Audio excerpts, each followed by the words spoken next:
in the Highlands, the smell of the Highlands. Just outside. Outside. Well, the way you're talking to me is very flirtatious, and I'm actually leaning towards you, co-pilot, because you sound gorgeous.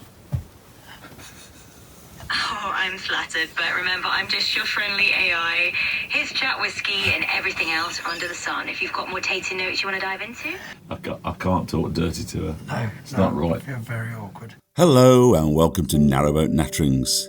So this one is a little bit different, and as you've probably already noticed, it's quite long. Now, of course, you can watch as much of it as you'd like, and I'd naturally like you to watch all of it. But look, you don't have to watch it all in one go. It's about two mates and their passion for food and whiskey, really. So when would there be a better time than Burns Night to get all this done? With plenty of laughs as well as reflection and appreciation of those around them. So if it's just the whiskey tasting that you're interested in, then fast forward through those bits. But if you're in it for the long run, then put your feet up and indulge in our indulgement. Enjoy. So, good evening, welcome to the vlog. A little bit different this, cheers for a start. No Mrs. Lumsden. I know, it's sad, but I've got a very, very attractive person in her place. His name is Mr. James Pugh. Oh, thank you. He's a star. I'm even thrilled that I'm actually attractive. Well, you got an invite to Narrowboat Natterings, I mean. Oh, with a fire on. So only the best, only the best. So, well, we're here because we're big whiskey fans, basically, aren't we, Jim? Just a touch. For years, we've been drinking whiskey, and I've mentioned it on the vlog, but I've never really actually done it. I've had the odd glass, you know, I've done a bit of fishing, but I thought, well, whiskey's one of the things, isn't it? It's a sociable thing. Social. I mean, it's sociable, but it does take us away from Mrs. Pugh and Mrs. Lumsden at the end of a night. It does. Sociable for us. And that's not always the most popular thing. So whiskey is indeed, I think, a very sociable thing. I think if you like whiskey, it's a nice thing to enjoy the whole, and it sounds a little bit tossy, doesn't it? The sniffing and I think people think when they see people drink whiskey that it's a bit tossy. Yes. And in a way, when we're drinking it, and we are and all that, we sometimes think we are a bit tossy. Yes. I mean, we're using tossy here because there's other words that could be used. There is, isn't you know there? What I mean? Yeah. But it's a family show. Anyway, look, these people need to know why I know you, because you're obviously just a tad younger than me. Only a touch, though. I mean, you're a little bit older than my son, but not far away. About 15 years younger than me. I'm 46. 46. There you go, and I'm 60, so 14 years. Yeah. So people may ask, why are you friends? So, why would such a young, handsome, debonair chap like me be so friendly with an handsome, debonair chap like you? Me? So why? Where do you come from, James? How did you get into my life? So there I was, in desperate need of someone to sing at a concert that I was putting on for the Inner Wheel. The Inner Wheel. The Inner Wheel. Okay. The woman's arm of the Rotary. And I was short on an act. And he needed somebody who deals well with women. Oh, and he did. I believe someone said, you overheard some women saying that you were a good-looking chap, if I remember correctly.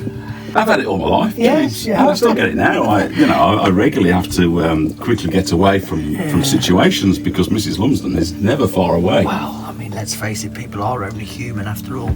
But there it was. So I rung you, and someone suggested your name, so I knew of you because of your prowess on the stage. And I give you a ring, and I said, Lumpy, could you, by any chance, travel? And it was a long way. You came over, you sang fantastically, you were swooned upon by the ladies. Naturally. And that was the start of a friendship. My Fair Lady was at Sutton Town Hall, so I think it was there because we actually acted with each other, didn't we? You were Doolittle, and I was Jamie or Harry, can't remember which one. The Lord above gave Ben an arm of iron, so he could do his job and never shirk. The Lord above gave Ben an arm of iron, but I didn't know I could sing, I guess, until the 80s. So the birth of karaoke was probably when I first went to this pub and everybody was singing. I thought, oh, I better have a go, you know. And I just remember really enjoying it. And people said, oh, you can people saying to me, hey, you can do that. Last year did Rock of Ages as part of Lenny, was it? Lonnie. Awesome. One of the funniest things I've ever seen on stage. James is always funny, he's got funny bones. But he absolutely smashed that. That was a treat. You smashed that. That was a treat. Well, you know what? We're going to have a bit of haggis tonight. Because we do love a Burns celebration, don't we? It is the best. So let's crack on and get some of that cooked. So James, right, the haggis is on. Yes. The potatoes are on. Food that you don't have to chew, in my opinion, is the best sort of food. Me and James are both very fast eaters. When it comes to haggis, neeps and tatties, it's just all smooth. There's nothing to chew. It goes down like soup. Lumpy, lovely soup. It's a disgraceful sight. Does it come out the same the following day? Oh, it comes out horrendously. comes out even quicker. So Jim, tell me, you have a very interesting career. I have. Which not many people do, and so I don't know. Tell the world about your career. I am a funeral celebrant. Right. I like to think, it's not blowing my own trumpet, but I like to think I'm a bit of a funeral celebrant with a difference. I.e., I like to do it with a smile. Because, you do? Let's face it, death's a miserable thing. It's bloody awful, isn't it? And if you can bring a smile to someone going through what is often the worst moment of their life, makes it worth it, doesn't it? Well, I've been to 3 funerals that you've been celebrant at. Every time, it's fantastic, really, because such a sad event, they've all turned out to be a very enjoyable experience. If you can laugh, I mean, I reckon the thought of laughing at a funeral 10 years ago would have been frowned upon almost. I think it's such a relief when you can. Oh, God, yeah. Because if everybody else is doing this as well, then it absolutely is okay. I mean, it's not good when it's a sombre affair and we're starting to sing All Things Bright and Beautiful and we get to Purple-Headed Mountain. I'm gone. I know. I can't. I mean, I've had shoulder shaking hilarity in that situation. Did you know? You may not know this. I work with, I don't know, 30, 40 funeral directors, and if All Things Bright and Beautiful is requested, I have to omit it. There's not a contract, but there may as well be. We cannot have Purple-Headed Mountain as part of the, because I am so immature. Terrible. It's ridiculous.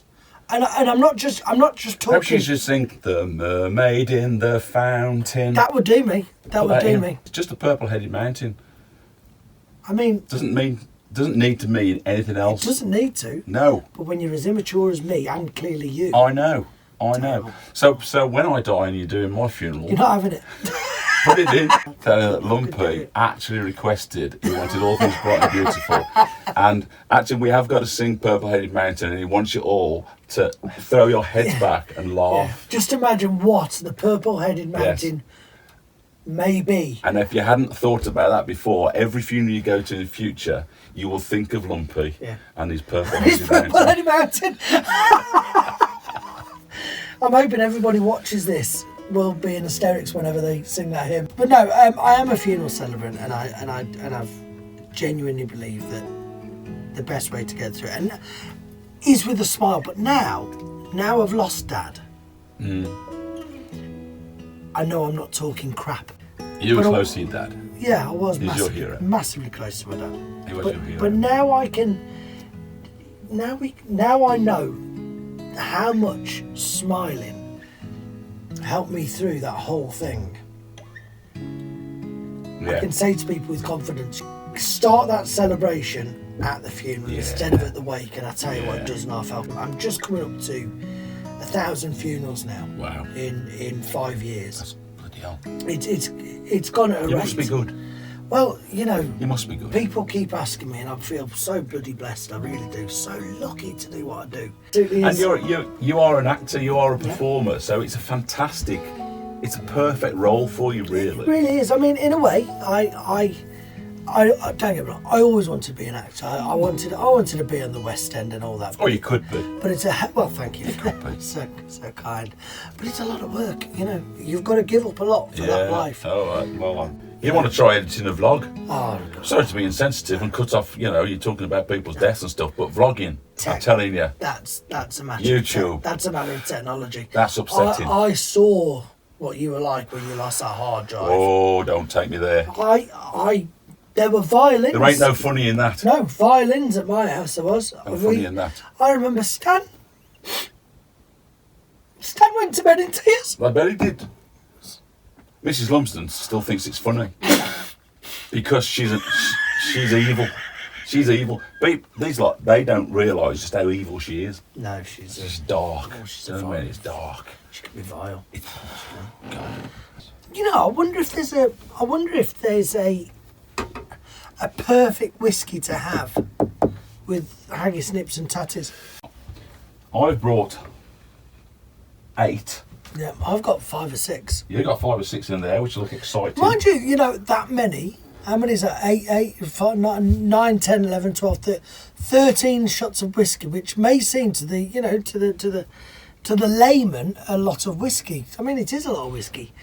But I don't think we have it might be a single measure. Maybe a single measure, but just how many did we have when we went to was it Birmingham Whiskey Festival? Oh, I've got a feeling, and Go on. it's only because I took the video. I think you were videoing, yeah. I think because we videoed every shot. So the first shot was you saying Birmingham Whiskey Festival, whatever.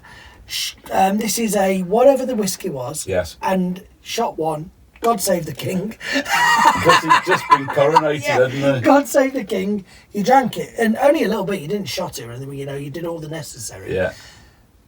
I think it was around 53. You'll have to see if you can find a couple, and I'll try and sew them into this. I'll see what we've got. I don't know if I've got them all Because anymore. I have. I can remember doing it, but I can't remember doing number 53. This is my first drink. Cheers. God save the king. Drink number 8.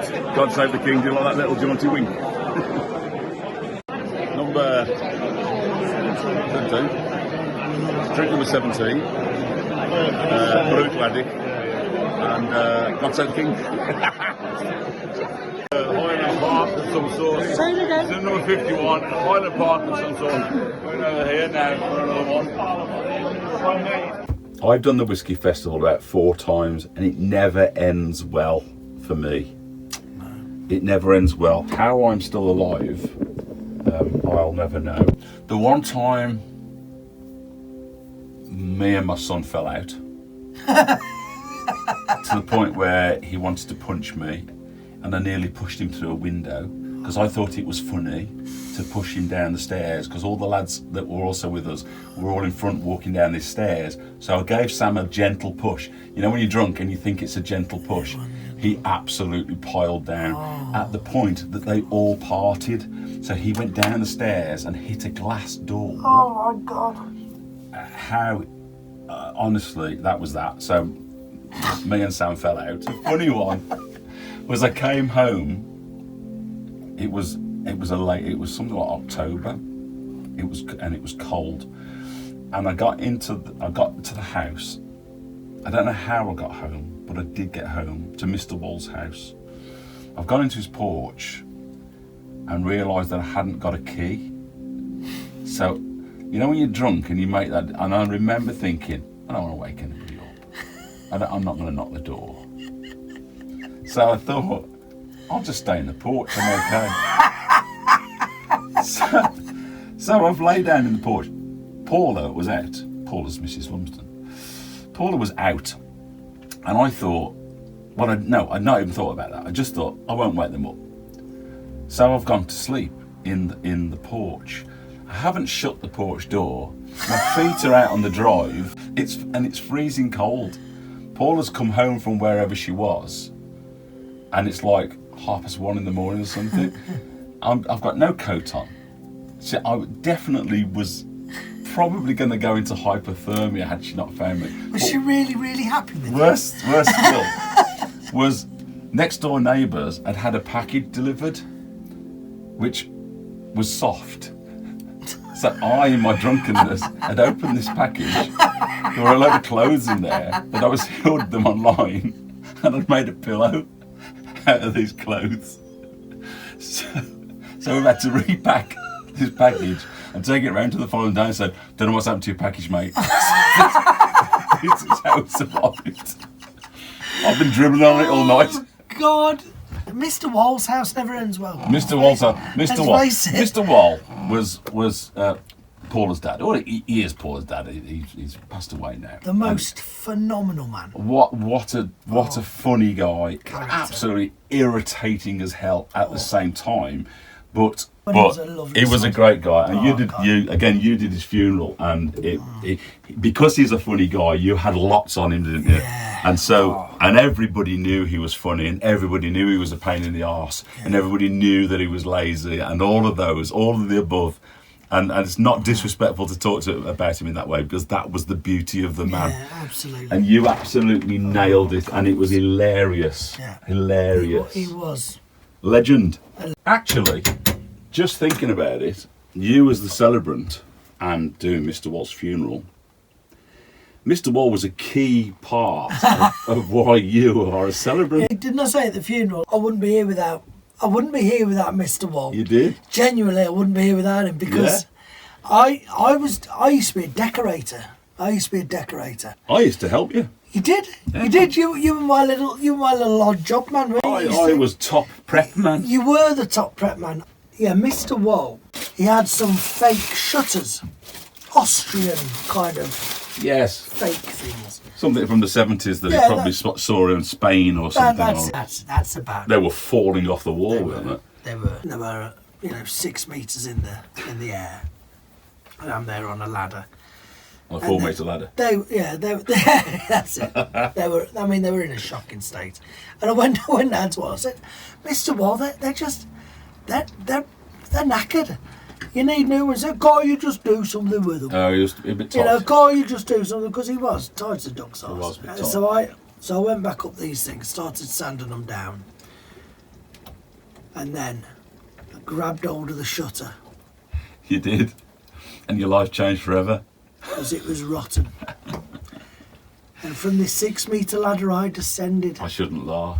I know. I was falling backwards. First I thought, this is going to hurt. Yeah. I can't run like this. I've got to turn over. My wife was pregnant with my first child, Stanley, and I was thinking, my God, I'm going to leave him without a dad. I hope the insurance policy pays out, and this is going to hurt. And I landed, and my elbow exploded. Oh. I remember, looking back, what was quite funny is Mr. Wall coming out and saying, "Are you all right?" As I'm writhing round the plot, paving in pain. "Call an ambulance!" I cried. And he went in, "Yes, ambulance, right."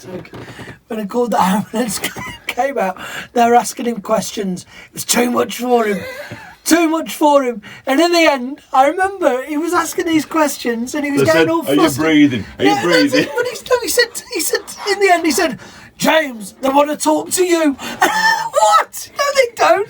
You just don't want to take the call. Oh, God. Well, I got the phone call from him. Lumpy, James has fell off the ladder.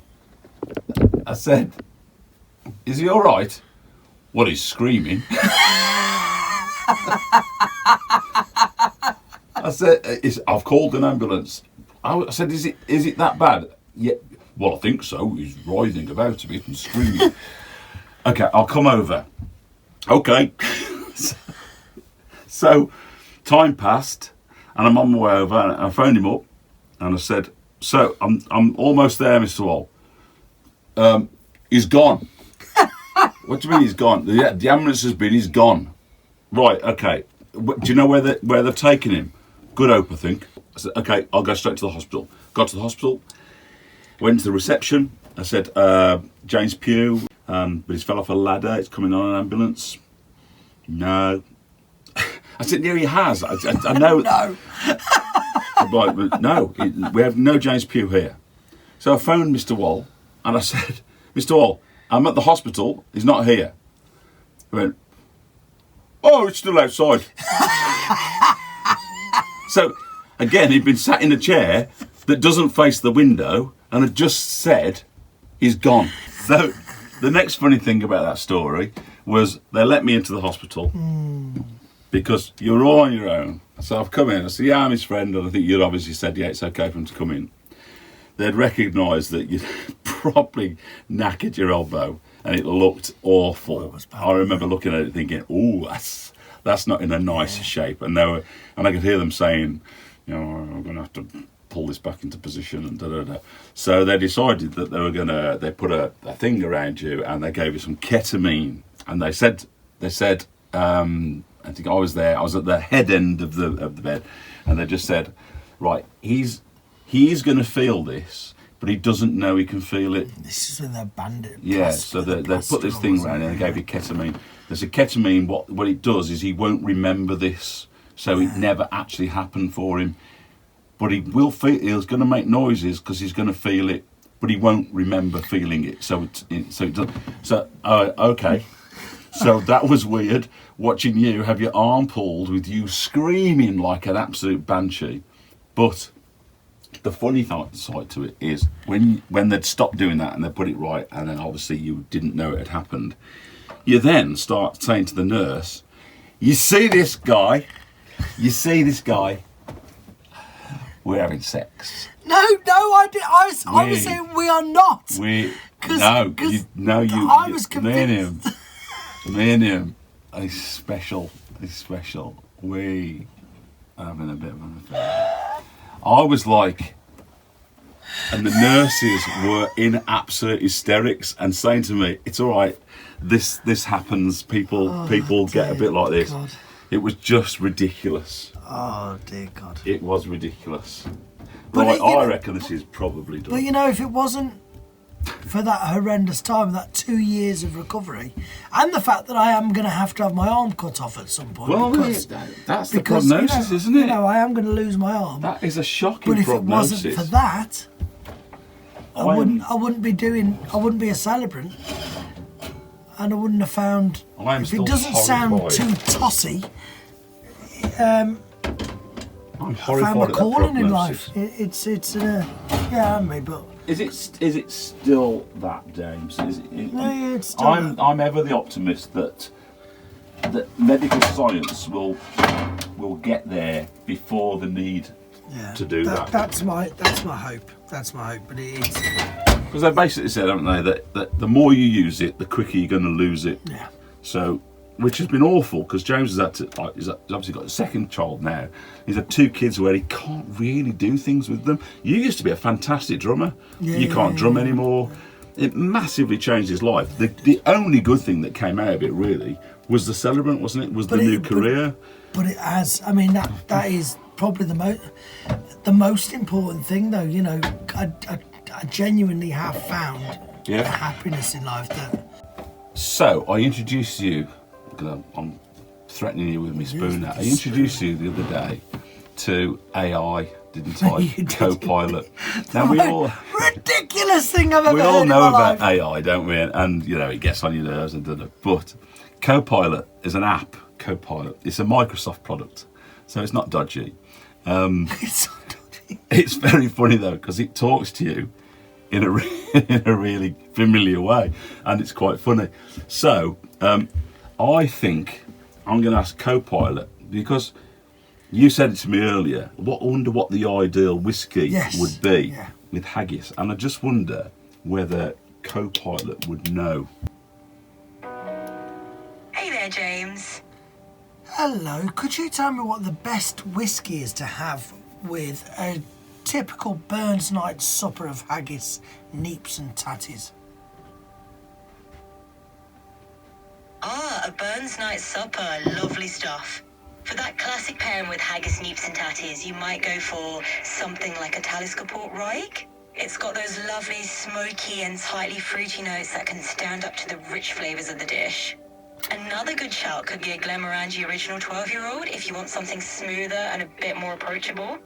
Both are going to be a hit, but hey, there are plenty of other options we could dive into if you fancy exploring further. What other details are you curious about for your Burns Night celebration? Just keep giving me options because we've not got any of those whiskies. Would an old Pulteney work? Absolutely, an Old Pulteney would be a solid choice for your Burns Night supper. The Old Pulteney 12-year-old in particular is often recommended alongside haggis, neeps and tatties. It's got a nice coastal character with a slight salinity, and when paired with the richness of the haggis, it really brings out some lovely balanced flavours. You could even create a little whiskey sauce with it, which is a fun twist they often suggest. You just add a splash into a cream sauce and it goes down a treat. What do you reckon to those? Oh, that looks just phenomenal. Haggis, neeps and tatties. Oh. Hey. My word. Come on. My word. How fantastic does that look? That looks absolutely amazing. And to drink? Oh yes, the Old Pulteney 15. Yeah. Right. These are nice glasses, aren't they? Oh, they're lovely. They're even better on the beach when we were having whiskey and smoking Oh, weren't cigars they? on New Year. That was lovely New Year, wasn't it? Absolutely incredible. Hello, James. Give me the tasting notes for an Old Pulteney 15. Absolutely. Let's dive into the tasting notes of the Old Pulteney 15. This single malt is known for its balanced and smooth profile. On the nose, you'll find it's quite intense, yet well balanced, with rich dried fruit, ripe apples, and a bit of citrus. There's also a nice honey sweetness and a creamy vanilla undertone, plus hints of chocolate and a slight floral background. You know, describing a whiskey is a bit like painting a picture with words, one that you can almost taste as you go along.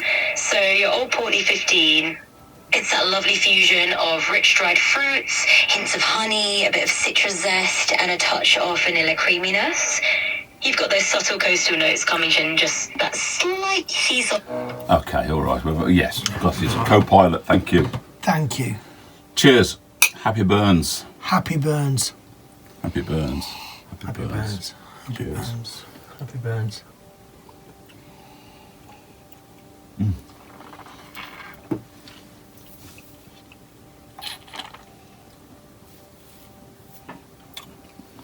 Oh, it's rich, isn't it?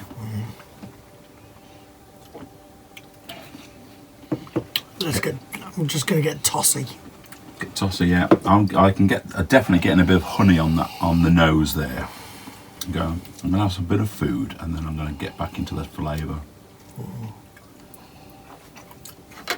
Oh yeah. Oh yeah. Oh my word. Is that too big? No, never too big. Oh, Lumpy, you are a phenomenal chef. That's good, isn't it? Oh, Jesus Christ.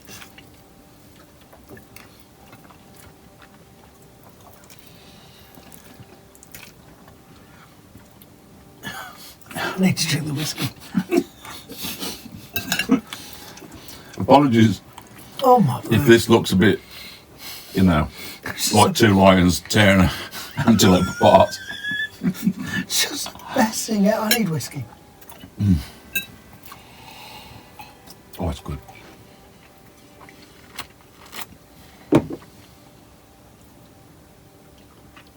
You said about honey on the nose, didn't you? It's there. And I tell you what, I've got some. white pepper. Say white pepper. I was going to say spice, but I think it's the pepper. It's peppery, yeah. But how is it peppery and then so smooth? Because there's no burn, no harshness on it, is there? Is it strong? 46. Yeah, that's. You can feel that. It's got that bite, isn't it? The alcohol. We're going to get a cheeky little cigar, aren't we, later? I'm not a smoker. No, I'm not. I've never been a smoker. No. But I think when it comes to whiskey, a cigar really complements the flavours. I could not take it back. It's all about the mouth and the nose and all that. No, absolutely. Maybe that sounds tossy, I don't know. But no, I think it is. I think it is tossy, but it's absolutely true. Cigars are not for taking back. No. I might just add, we need to keep this in the mouth for 15 seconds because that's what they say. That is what they say, isn't it? You should keep it in the mouth. So you might need to fast forward this because it might be boring of us 15 seconds. Maybe. But you should keep it in your mouth 1 second for every year that it was in the barrel, i.e. 15.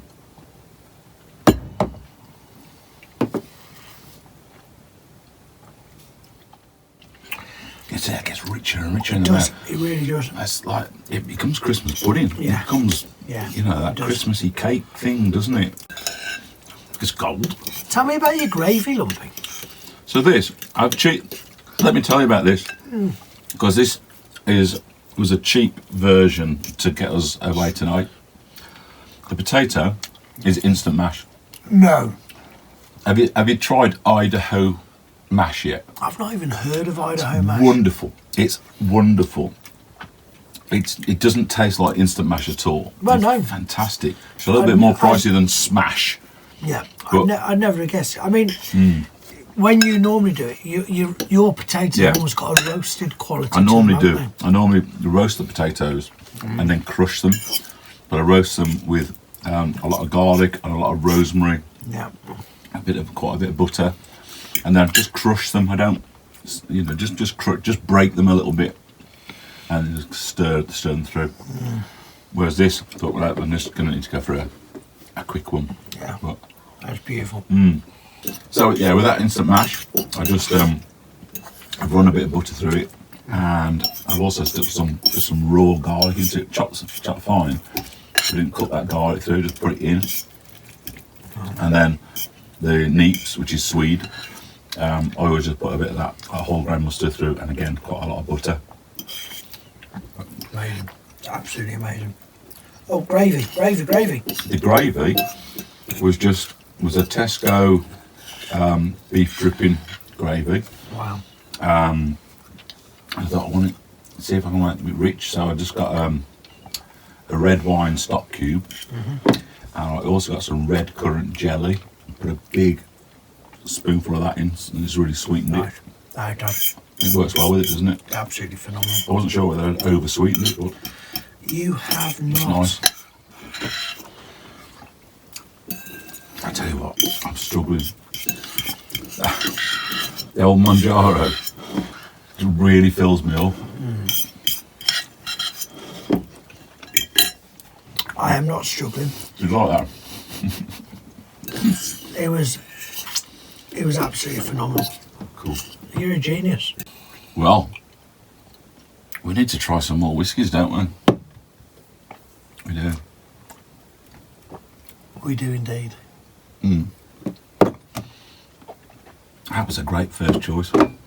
Let me introduce you to a lighter one. I'd love that. This is a really different one. Let me clear these plates. Okay. And I'll get Mrs. Lumsden to come over tomorrow. I'm joking. It's a joke. Definitely a joke. It's a joke. It's a joke. Totally a joke. So this one, Locklear. Yeah, you've never seen this before, have you? No, I have not. I've never even heard of it. So me and Mrs. L were off in Scotland. Oh, look at that. It's the colour of a very healthy... It is. Or somebody might call it lime cordial. Or that.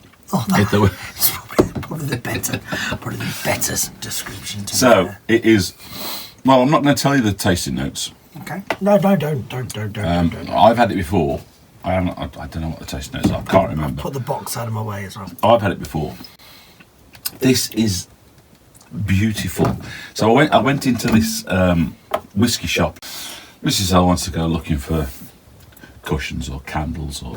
She does like a cushion or candle. You know, there are many throws, many cushions and throws, wooden hearts, trinkets, that sort of stuff. And I thought, nah, I can't be done with any of that. This is Scotland. Let me find some whiskey.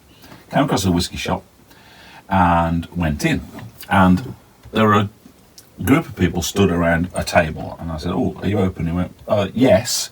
Doing a bit of a whiskey tasting with these people, but yeah, have a little browse. Oh, did that make you feel awkward? Yes, very awkward, because now I'm suddenly thinking, okay, everyone's watching me browse. What they're meant to be having this £500 experience. And I thought, I'll just pretend to be here for a couple of minutes, and then I'll go, thank you. But then he came across to me and said, what's your normal taste? Oh, no.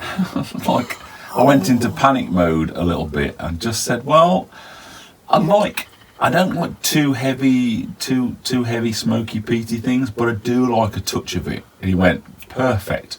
We're just tasting one now, which was this one. And he said, this is a local landowner, and so it's a very, very much an independent distillery. He said, have a little try of this. So this is 46%, so strong. But this one, I think you'll appreciate this, because it just looks like, it almost looks like vodka, doesn't it? I can barely see it in my glass. It is light on so the I can nose. smell that light peat. I can definitely smell. You've got the peat, which is the TCP, isn't it? Yeah. Did I sound like Boris Johnson then? The TCP. When I do Father Christmas, I sound a little bit like Boris Johnson. I sound more like Boris Johnson than I do like Father Christmas. Hello. Have you been good? What would you like? Oh, God. Oh, dear God. Have you been good all year? It's just not what you need. So definitely, it's Boris Johnson, Santa Claus. That's not what Nobody wants Boris Johnson as Father Christmas. Don't want anything out of Boris's sack. Nothing about his Don't sack. want him coming down your chimney. Oh, God. What are you thinking? Yeah, I mean, that peatiness is actually, although light, it's overriding it, so I can't get anything else off the nose other than peat.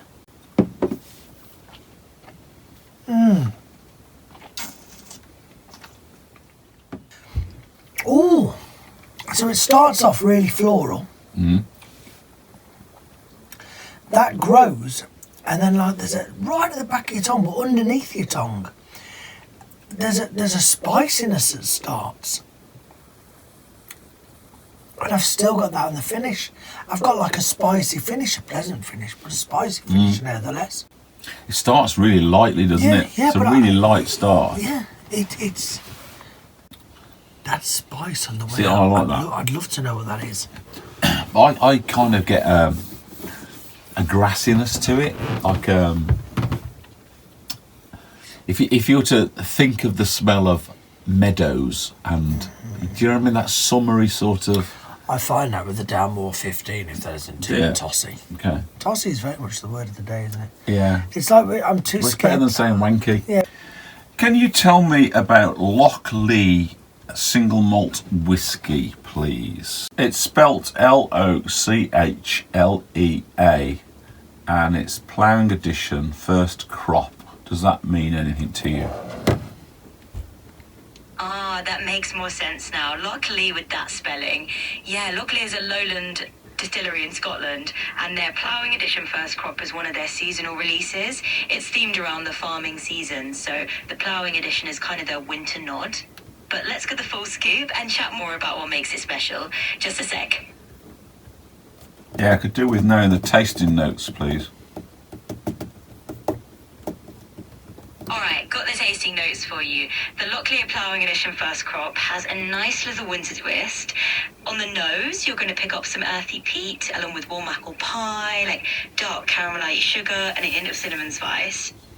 Taste-wise, you've got this balanced bonfire smoke vibe, along with like spiced apple combo. I'm not sure I agree with the warmy, wintry No, I don't thing. at all, even slightly. No. The allspice, Co-pilot's crap. yeah. The allspice I agree with, Yeah. because I can only think Yeah, that's it, definitely, but definitely got a bit of that I've got to on be it. honest, it talks absolute nonsense. Obviously, we're the experts. Welcome back, James. Could I have the tasting notes for a 15-year Glenfiddich, please?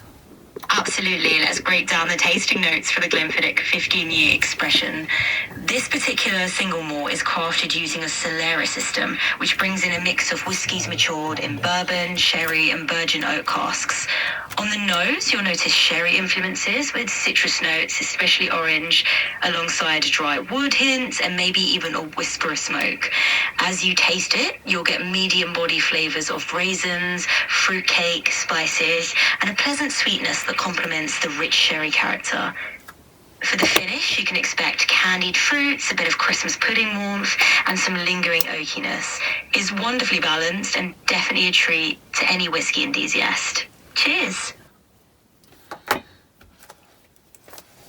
Can I read you something?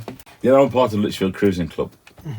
Well, they will have a Burns night, and this will be the third year running where I've had to read the address to the Haggis. Now, as you know, I might be an actor, but I'm not great with accents. Oh, God. And I'm certainly not great with the Scottish accent. I mean, I can do Scouse. That's not so bad. Can you? Scouse is all right. But Yeah, there's billions of Scousers turning. But if Scouse is my best one, like, Oh, God. Scottish is terrible. So I've had to write it out in, like, what do they call it? Phonetics. Phonetically. So let me read the address to the Haggis. Fair fa, your honest soncy face. Great chieftain o' the pudding race. A boon am all you take your place. Pinch tripe o' therm. Will I your worthy o' grace alongs me arm. Well, it was very good. It's very, Would you very like to read it? Fair fare ye honest saucy face, great chieftain o' the pudding race. A boon, them ye take your place, pinch tripe o' them. Well are ye worthy of grace, a langs ma'am. All right. James is very good at accents. We have a 15-year Glenfiddich. See, straight away you can smell the sherry. Definitely. Butterscotchy as well. Butterscotch, dried fruit. Yeah. Butterscotch is a good shout, that is. 15.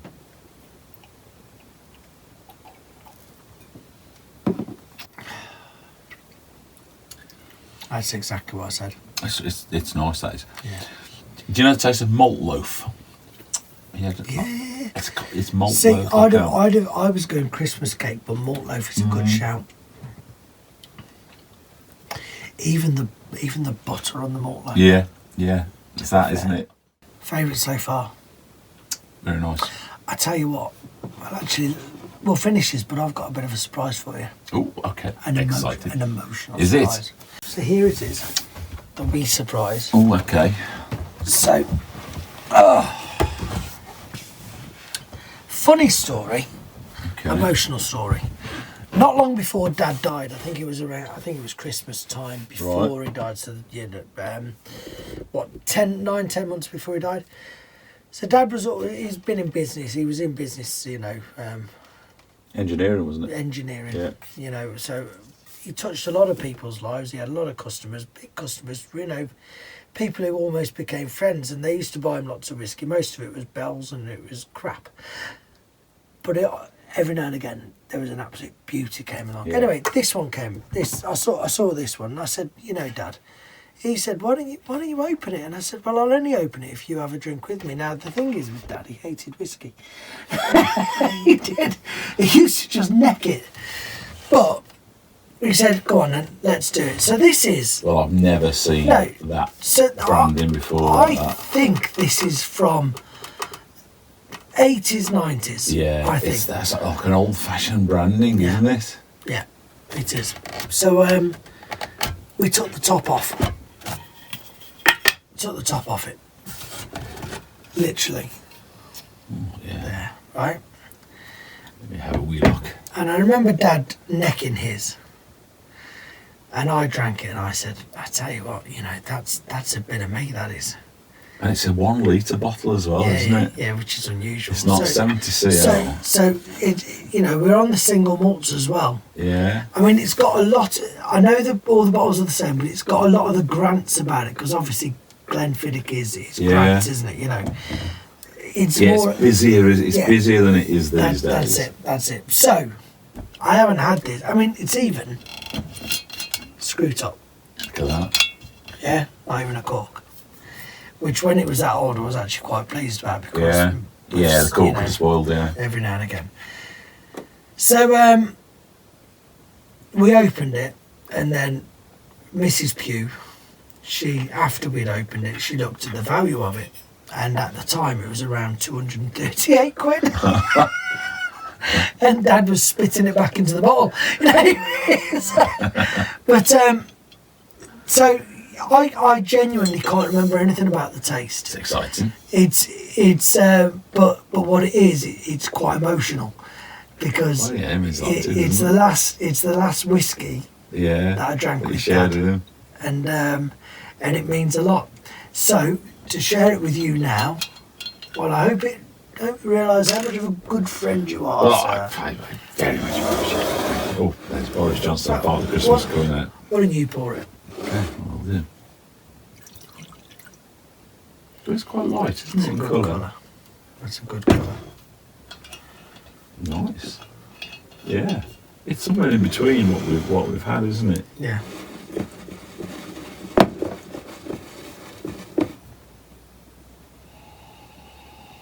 So that's a really soft, fragrant nose, isn't it? It's very light on the nose. I'd be interested to know if any person watching this has had that before. Yeah. Which shall I put it up there? Yeah. There you go. Anybody drank this before? Oh, it's nice. There's a sudden massive change there. When that went from palate, and as soon as I swallowed it, the finish hit straight in. It was like, it went from like citrus on the palate, citrus. It was quite dry. And then dry, like dry, earthy, dry So finish. I hadn't swallowed it till you started that, and it went from it is dry. It is really dry. But I think you should savour that on his birthdays and on his death days. Oh yeah, without a doubt. You know, on the 2 anniversaries, really. Should we toast Peter Pugh? We should toast Peter Pugh. Peter Pugh, my hero.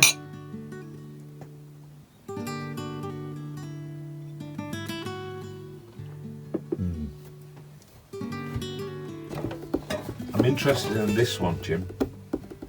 Let's do that one then. It's Glenfiddich. Whilst we're on the Glenfiddich run. Is this a third in a row? Yeah, that's a lovely colour. It is. That colour goes really well with the branding as well, with that blue colour.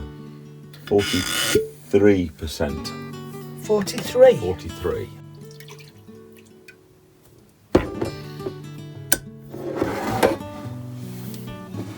Oh, that's different.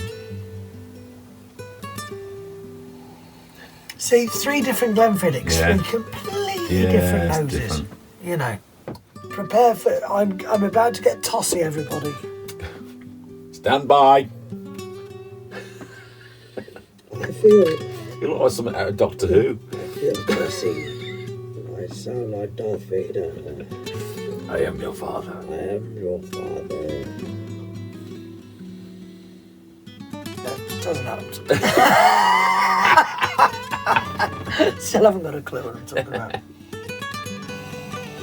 I can get it. I'm clutching maybe licorice. It's a sweetness. There's a sweetness there, isn't there? Yeah. I'm clutching at straws, I think, but so you think licorice? yeah, but I'm grappling with that. That's all I've got. I'm going to say the faint hint of vanilla and candied sweets. I think you're talking bollocks there.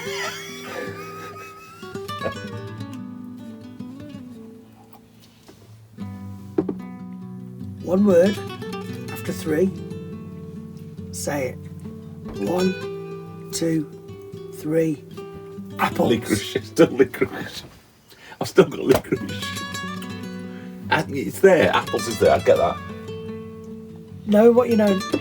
Okay, let's go again with apple and aniseed. Let me go in with apple on my head. On my head, then and see what I'm getting. I'm going to add. Something changes in that.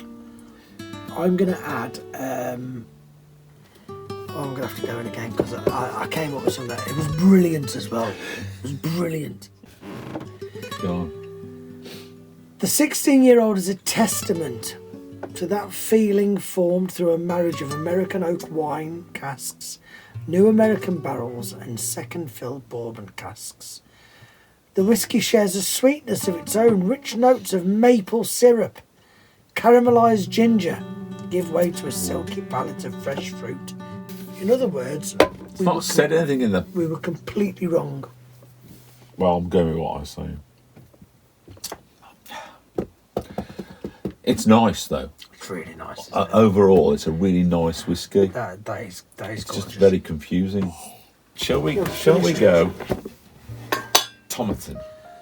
See, I do enjoy a Tomatin. I do. We had a lovely one at New Year, didn't we?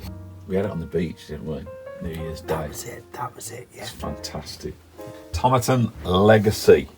Nice. Bourbon and virgin oak casks. Matured in a combination of ex-bourbon and a virgin oak cask. Okay. No doubt I'll just taste sherry.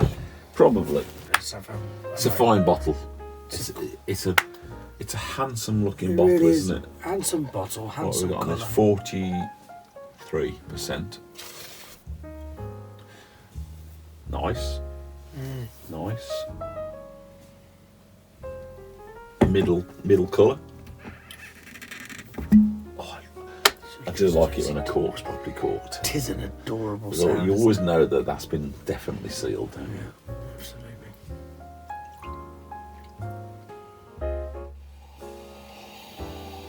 Oh, now there's something of the Speyside about this. Are we Speyside with Tomatin?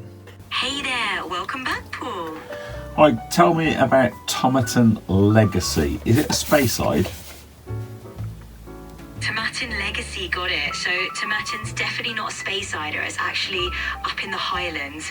Kind of interesting because the Tomatin distillery sits a bit to the south of Inverness, which is definitely Highland territory. The Legacy is one of their entry-level single malts, usually known for its light and easy drinking style. Think a bit of vanilla, a touch of citrus, and just a hint of spice. So yeah, not Speyside, Highland for sure. That clears things up a bit? Yes, thank you. So Absolutely, glad to help. And hey, if you ever get curious about any other drams out there or need a hand with a bit of whiskey geography, feel free to fire away. Actually, since you're diving into all these different Scotch regions, what kind of flavour profiles are you usually leaning towards? Well, the way you're talking to me is very flirtatious, and I'm actually leaning towards you, co-pilot, because you sound gorgeous. Oh, I'm flattered, but remember, I'm just your friendly AI. Here's chat whiskey and everything else under the sun. If you've got more tasting notes you want to dive into? I can't talk dirty to her. no, It's not right. I feel very awkward. Anyway, See, that's for me. That's a bit caramelly, bit yeah. vanilla. Got that Grassy. grassy. Grass is a word. Have we said butterscotch too many times? No, you're right. I think. I couldn't put anything on it. It's just outside in the Highlands. The smell of the Highlands. Just outside. Outside.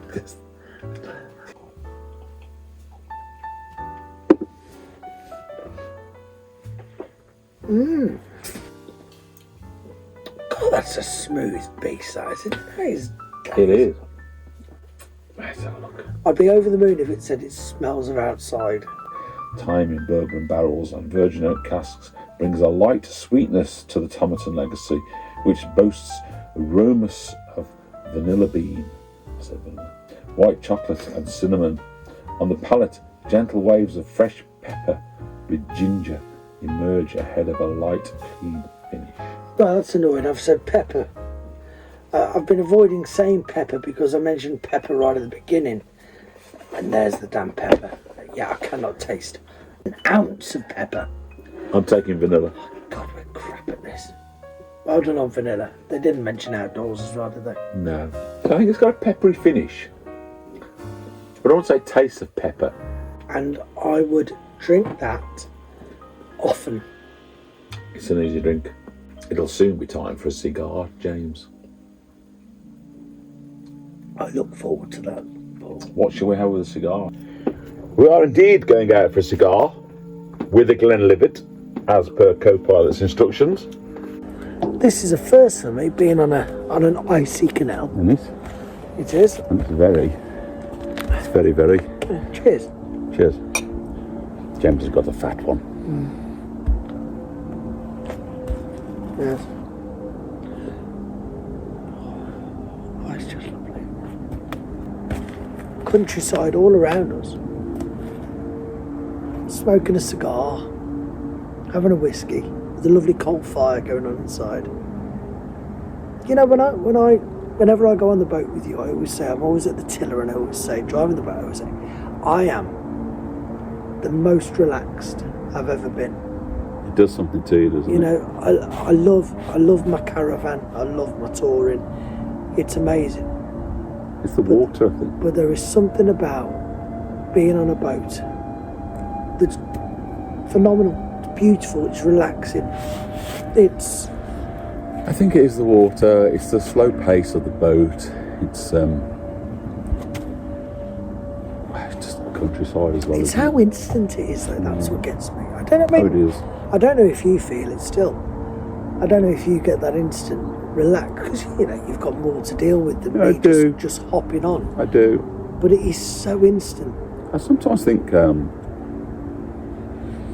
vlogging side of it, filming stuff, thinking ahead, trying to create a narrative, is what a lot of the viewers of your vlog don't see. I think they do appreciate it. They do appreciate it because they tell you they appreciate the hard work you're putting in.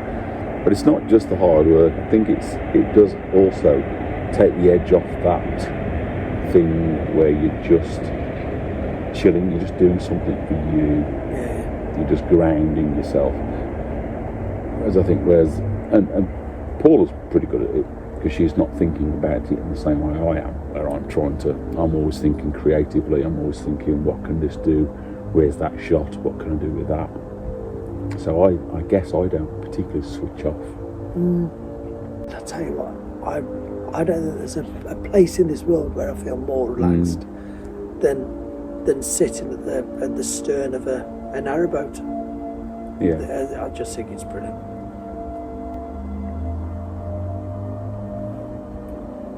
And there's no kids upsetting you while you're trying to put up an awning. Yeah, you've got a caravan, haven't you? Yeah. You get a lot of fun out of that. I love it. But the setup, it's not a relaxing matter. No. It's We used to do a bit of camping, and as much it's lovely when it's done, to sit down, have that first beer or that first glass of wine, and just think, yes, that's great. But getting the stuff out of the garage, getting it loaded into the car, travelling to the place, getting it all out of the car, setting up the tent, you think you go through about 7 or 8 hours of hell. Yeah. And then it's fine. Then it's fine. And it's fine for a few days, and then hell starts again. Okay, so Lafroig. Lafroig. I have bought a 10-year. And I have bought the Oak Select. Now this is, we have to admit, a whiskey drinker's drink. It is. Because it's a beast, isn't it? Yeah.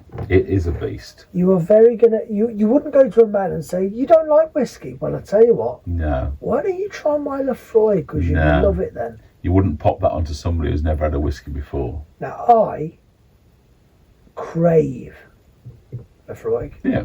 I do. Shall I pour mine into my glass? Yes. You pour yours into your glass. Yes.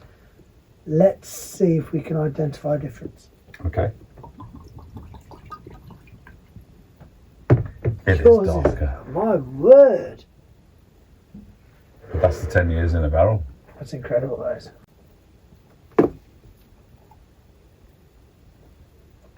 Everything, but that to me is one of the peatiest, smoothest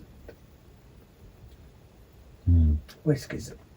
Go on. That's what. Look at the difference in colour. It's mental.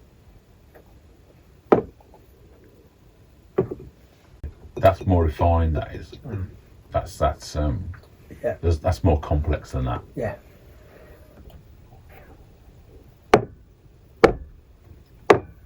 So, well, we need to do Lagavulin. This is the first smoky, peaty thing that I really kind of fell in love with, because I was always a little bit like TCP. I was always a bit of that.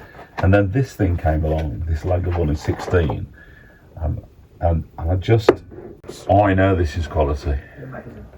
Cheers. Left hand.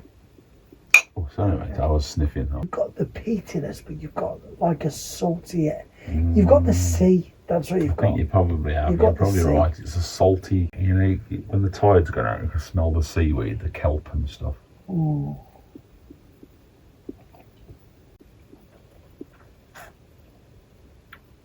Mmm. I think that's sublime, I do. It's complex and it's just... Shall I tell you something?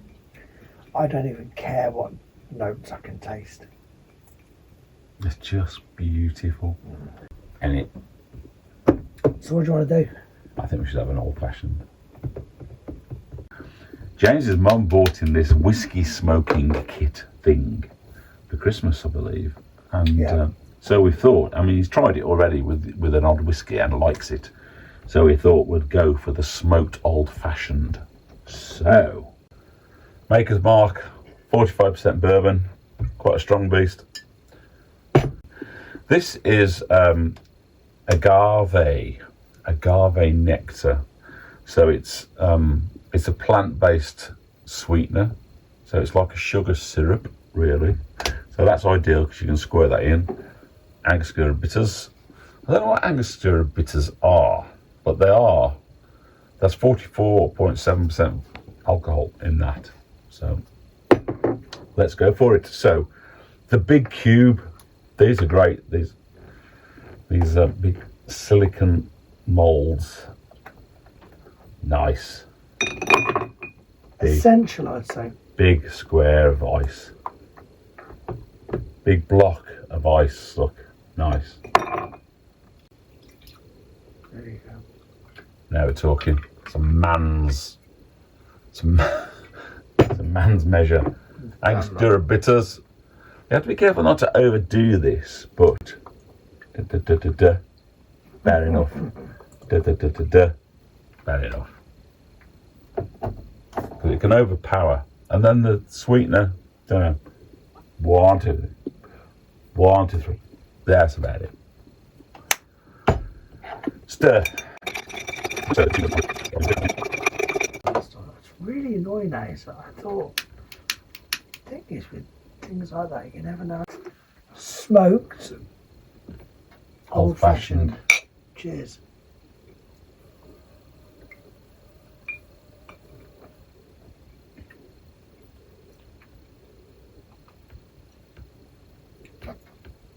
Delicious. It's very nice.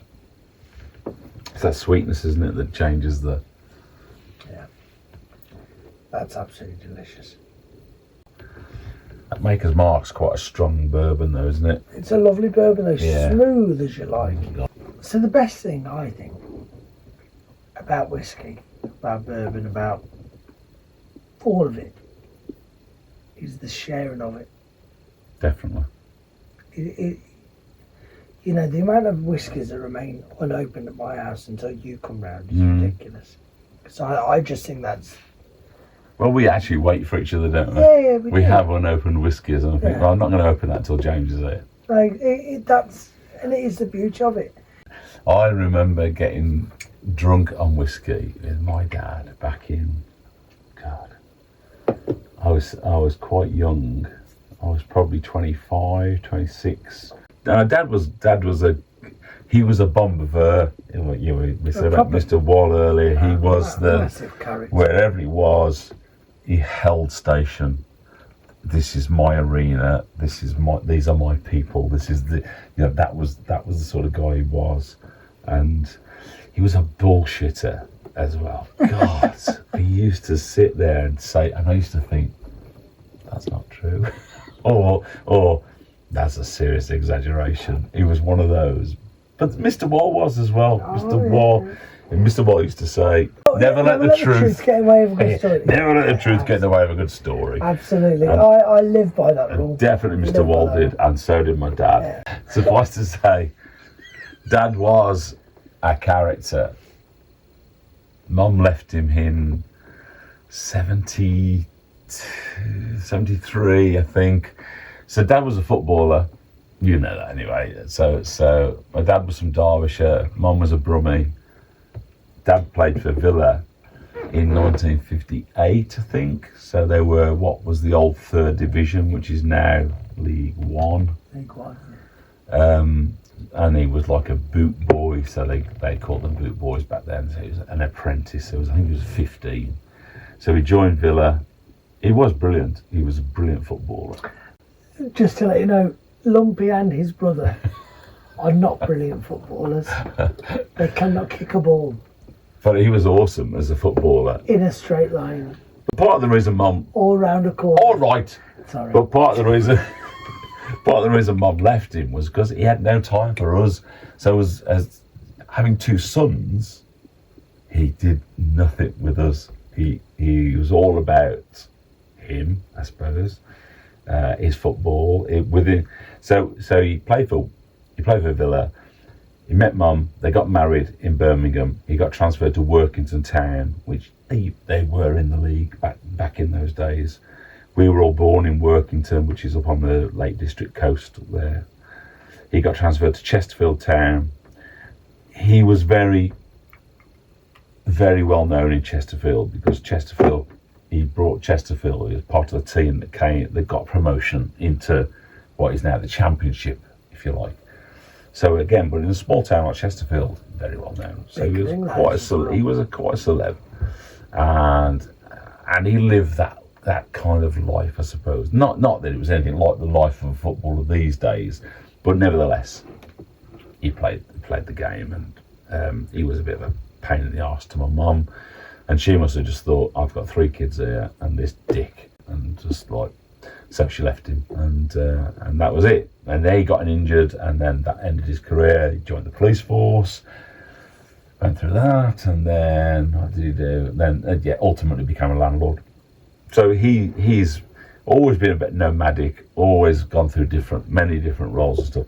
Have a look at my life. I'm a little bit like that. I'm a little bit the same. Your dad was your hero. My dad wasn't my hero. My dad was aloof, but through circumstance, I suppose. Well, he threw his ashes over the cliff at Whitby because he loved Whitby, and Whitby was the place where he lived there for a while, and we, as kids, we used to go and visit.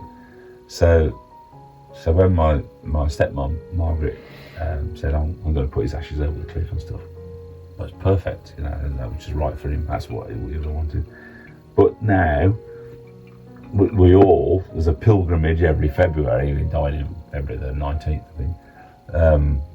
It's a pilgrimage to Whitby, which is great. So the whole family go there and celebrate his death, and his passing and stuff. Go up to where his cliff was, and I drink whiskey, and that's nice. There's whiskey again. Whiskey, it always goes back to whiskey. It's not a bad thing. Not at all. I've got his. So the night before he died, he was drinking a whiskey, and he said to Margaret, which is my stepmom, I can't finish that. No, I don't fancy that. And it was just on the side. And then in the morning, he felt really ill, and she called the ambulance. He went to hospital, and he died that day. He had to operate, and then they found a mass. And that was the day he died was the day he found out he got cancer, which was great for him in a way. It was a shock for us all. He was only 71, but he didn't have to suffer with cancer. He died that day. He didn't recover from the operation. But she said to me, because I did a eulogy for him at his funeral, which was an error. An error? When I look back on how I performed at that eulogy, it was a shocker. Really? But anyway, she said to me, that he was drinking that whiskey last night, the night before he died. So I don't know whether you want that, and I just put it into a little plastic bottle. But that's a kind of a nice thing to have. Tell me you drank that whiskey part of the eulogy. I had a little taste of it, yeah, as to you, and then realised that I'd put it into a bottle that previously had shampoo in.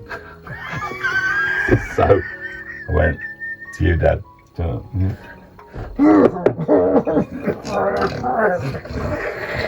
I put the glass on top of his coffin. But oh my God! Oh Jesus! I've got fairy liquid in my mouth. But anyway, I've still got the remnants of his last whiskey in this shampoo bottle. Never ever drink that. To Dad's. Yeah. And I tell you what, in a way, to Mum's. Yeah, your mum, she's a Trojan. Your mum, isn't she? I know she's still mourns Dad without a shadow of a doubt. But my God, she is incredible. She's absolutely incredible. Yeah. I feel I'm so proud of her. You know, I love her to bits, but I'm so proud of her. Strong. The way she has handled everything. Yeah. I think I know your mum reasonably well. I think I always thought she would be the way she is. I think I always thought she'll be fine. I think I did as well, but I was worried because the last months of Dad's life was difficult. A different person Dad became. It wasn't Dad. Dad died months before, as far as I'm concerned. It was very sad. But Mum, she's brilliant. And I've lost my mum. I know. Which is horrible, because you just think she's living and she's lost. It's lost without being lost. Yeah. I long for her passing. But you've already mourned. Yeah, definitely. You've already mourned for her passing. Just the Alzheimer's is just a bastard. It needs sorting. It'd be just horrible. It ends people's lives years before their lives are ended. Yeah, it's because it's their brain. It's just their brain that's just not there anymore, and you just think, it's still Mum, you know. Look at her. Why is she talking gibberish? Why doesn't she know who I am? It's so sad. I go to see Mum in the home, and it's so sad. But it's also, you have to see the funny. If you don't see the funny, it'll drag you down. Yeah. So I sit there in the day room, and it's just I look at the staff, think, you've got to put up with this. When I go, you continue to have to put up with this for hours and hours and hours, and it is like One Flew Over the Cuckoo's Nest thing. They're absolutely, one's got a doll, and she actually thinks it's a baby, and she gets so upset if this doll's taken off her, and just that which is sad, but it's kind of also funny. There's another guy, he just shakes your hand all the time. He's an Asian guy, a Sikh, I think. He's a very lovely, peaceful guy. I know. He's absolutely lost it. There's another guy, loves Ozzy Osbourne. He's got really long hair, but he's about 80, and he's just still living. He's like there in the 70s. And if you go to, he wants to talk to you about Deep Purple and Led Zeppelin, and just like, oh God. And they're just, oh God, they're pinching it. I said to Mum, where's your teeth? I don't know. Who's got your teeth? Who's got your teeth? I don't know. Then the nurse will come in. I found these in Margie's bag. Mum's teeth. Put your teeth in. God, it's just endless. But you do have to see the funny side of it. You have to, Yeah, you do. because otherwise, it just drives you mad. So I don't think I've ever really been a touchy-feely person, but I do now. Like, I'll stand behind her and I'll just rub her shoulders or rub my fingers through her hair, and just like a bit of that, and say, does that feel nice? And she goes, yeah, it does. Do you want to? When I was holding Dad's hand, I almost had the thought of, I want you to feel me. I want you to. Yeah. I want to remember this. I want you to remember this. Yeah, I think so. I think it's because as much as she kind of says she knows who I am, I'm not sure that she does. So I just think I don't need to try to tell you who I am. You don't have to remember who I am. But whilst I'm here, I can make you feel nice. I can do something that makes you feel nice. Because it's lovely when somebody does this to your head. Absolutely. Or, just gives you a bit of a shoulder rub or something. Yeah. Oh, it's so sad. We shouldn't make this. We've made this sad. We have. Right, more mead. Yeah, more mead. We haven't had any mead. But let me tell you, just because I'm looking at this camera now, because Is it still on? I don't know. As a surprise. But I feel responsible. We've talked about crap times tonight. We've talked about sad times tonight. But the fact of the matter is, as I said earlier, way before we really got going on the whiskies and everything, the sad part of the life, the sad part of the I know I was saying the sad part of the life I don't mean that. is the I know we need to. It's like a take two. This. take two. Okay then. Try again. Ready? Go. Hold on, let me just get in there. Okay.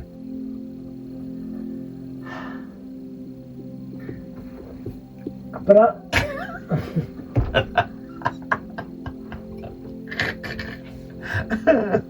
Okay. No laughing. Let's go. It's 12:15. It is.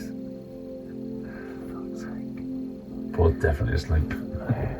But the thing is, with everything that I've said, and because especially earlier on about being happy, life's difficulties with Alzheimer's, with dementia, and all of that comes with it. There's a hell of a lot of life before it, and that's what you need to remember. That's what you need to celebrate, because nearly all the time the end is really shit. It really is. But it is also such a small fraction of one hell of a life. Like, comment, share, subscribe.